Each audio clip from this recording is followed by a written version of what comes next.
le clava la navaja en el cuello a Alex, de tal forma que ambos quedan malheridos con el mismo aspecto.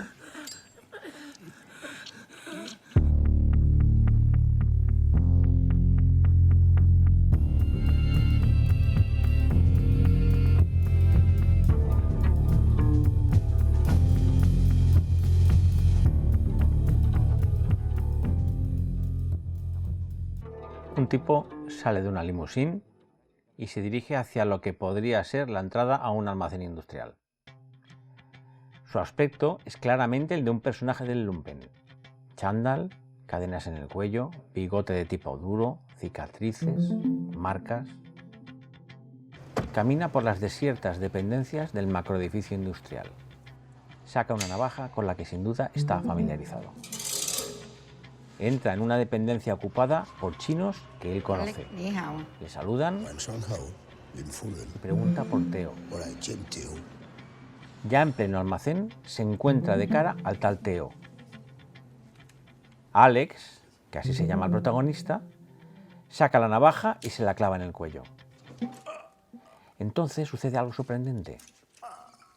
Durante un rato y dedicándole el tiempo y los conocimientos necesarios, Alex va transformando a Teo en Alex.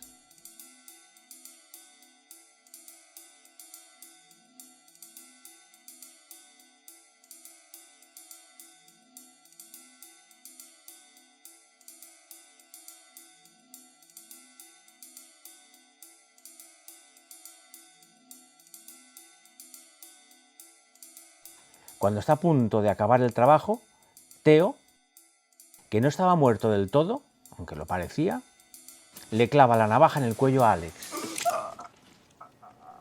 de tal forma que ambos quedan malheridos con el mismo aspecto. Hemos descrito la secuencia sin situarla en el contexto de la trama, y lo hemos hecho a conciencia. En cualquier caso, su inteligibilidad no habría mejorado gran cosa si la hubiéramos contextualizado, porque Holly Motors seguirá siendo una película exageradamente críptica. Y por eso es una película poco recomendable para muchos. No entender, esa es la cuestión en algunas películas.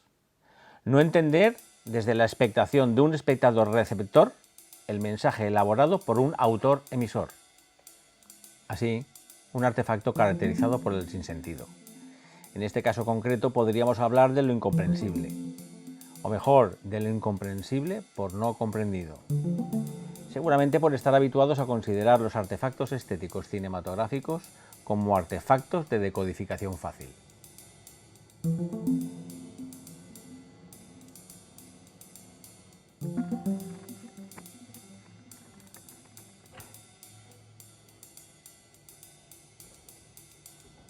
En cualquier caso, la experiencia estética es la experiencia estética, y se da en el espectador con independencia del grado de excentricidad de un autor, así como de la dificultad de entendimiento del propio espectador.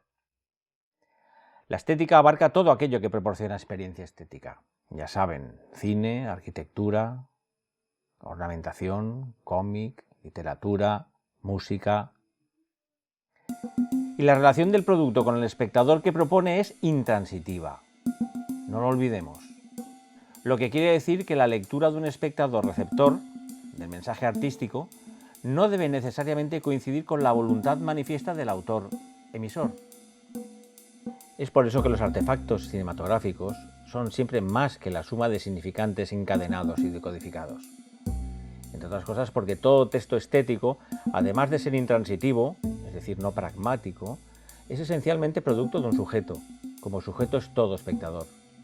El sujeto es lo único capaz de generar sentido a aquello que haya sido hecho por sujetos, ya sean actos o artefactos. Y lo genera ya sea en tanto que sujeto emisor como en tanto que sujeto receptor.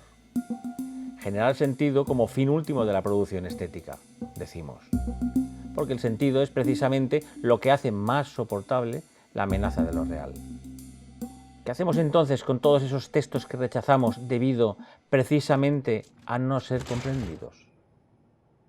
¿Cómo juzgarlos? ¿Cómo aproximarnos a ellos? No. Nos han acostumbrado a creer que lo único que genera sentido a algo es aquello que reconocemos y entendemos. O mejor, se nos ha acostumbrado a creer que solo aquello que entendemos tiene sentido y que por tanto todo se reduce a una decodificación más o menos técnica, semiótica, y que por ello todo aquello que no entendemos carece de sentido, siendo el sinsentido pues una falla, una falta. Pero esto es incierto, o por lo menos falso a medias, como vimos en el análisis del sabor de la sandía. No es la simple decodificación semántica el único factor que genera sentido.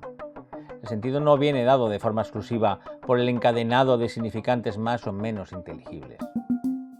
Se encuentra por encima de todo ello la experiencia del individuo en tanto que sujeto deseante.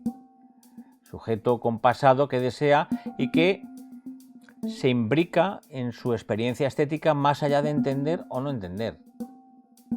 Y esa experiencia no se construye solo a base de las instancias del consciente.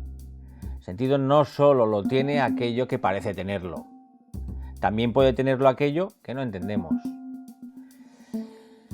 Aunque nada entienda uno de cierta experiencia estética, no por ello deja de haber estado ahí esa experiencia, como un maldito sueño, como un sueño maldito. Experiencia estética, la cinematográfica, entendida pues como trayecto debido a su relación con la temporalidad. Tiende el trayecto, digo, vivido como una confrontación que tiende a la decodificación fácil, pero que inevitablemente se encontrará teñida por la propia experiencia radicalmente personal de cada espectador. Por tanto, en el trayecto estético que determina la experiencia estética, lo que resulta inevitable no es, como suele decirse, la decodificación y por tanto la inteligibilidad, sino la propia experiencia radicalmente personal de cada espectador. Experiencia estética, pues, en su doble carácter. Experiencia estética como trayecto, experiencia vivida a tiempo real por el sujeto, y experiencia estética como poso, experiencia que habrá dejado huella en el sujeto. Así que resumamos. En el trayecto mismo, lo hemos visto, se encuentra por una parte la decodificación y por otra la experiencia personal. Y la suma de ambos acaba elaborando ese poso cuya función y resultados desconocemos. La decodificación es relevante solo hasta cierto punto. De hecho, a veces no se da, como en los casos similares al que hoy nos ocupa. Sin embargo, de los otros dos factores que configuran la experiencia estética, el segundo no solo es relevante, sino que además es inevitable. De ahí que la inteligibilidad o no de la experiencia vivida sea irrelevante, pues el recuerdo no solo opera con y desde el consciente. En realidad, todo se siente, incluso lo que no tiene sentido. Así, lo que no tiene sentido también se siente, o dicho de otra forma, lo que no tiene sentido también es sentido.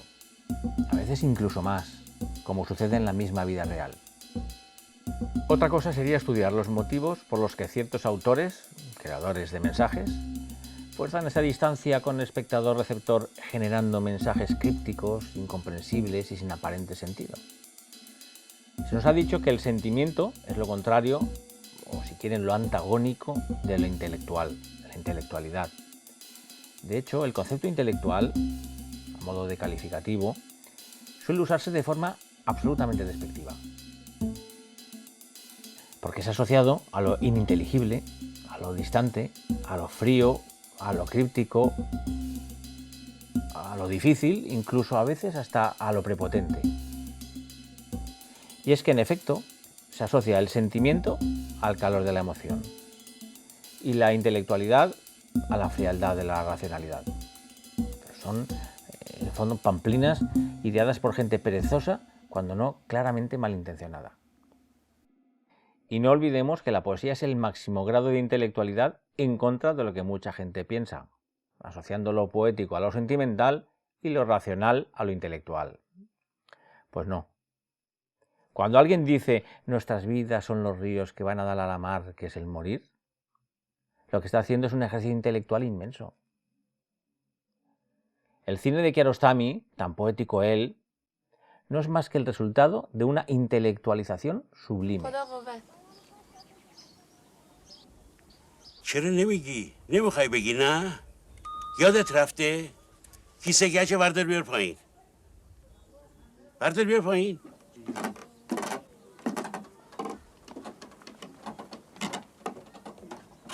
آقا نه نمیتونم. چی؟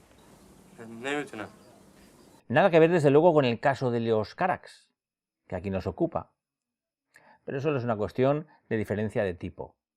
La intelectualidad de Kiarostami diríamos que es más redondeada y amable, y la de Carax más poliédrica y áspera. Decíamos que la intelectualidad de la escena no habría mejorado gran cosa si la hubiéramos contextualizado. Y es cierto. Pero poco antes de la secuencia descrita sucede esto otro. El mismo actor, pero con otro aspecto y haciendo de otro personaje, baja de la misma limusín. Se mete en un coche de sin duda gama baja y acude a recoger a su hija adolescente a la salida de una fiesta nocturna. Mantienen una conversación en el coche por la que sabemos que él es un buen padre y que la niña no está pasando por un buen momento debido a los lógicos y típicos problemas de la adolescencia. Quizá por eso ella le miente y él la descubre. ¿Por qué tú me has mentido? Después de una reprimenda serena y argumentada, le dice que debe castigarla por mentir. ¿Tu réalises que je vais devoir te punir? Cuando llegan a casa, él le dice que lo ha decepcionado. Ella le pregunta si le va a castigar. Je serai punie? Ah oui. Ta punition, ma pauvre Angèle, c'est d'être toi, d'avoir à vivre avec ça. Que seas tú y que vivas con eso. Que seas tú y que vivas con eso. ¿Qué significa ser tú? Ser uno. ¿Qué puede significar ser uno mismo más allá de que pueda ser un castigo? ¿Por qué sería, supongo que en algunos casos, un castigo ser uno mismo? ¿En función de qué? ¿Cómo puede uno no ser uno mismo? Ya digo, poco recomendable para muchos. Como estos mismos análisis.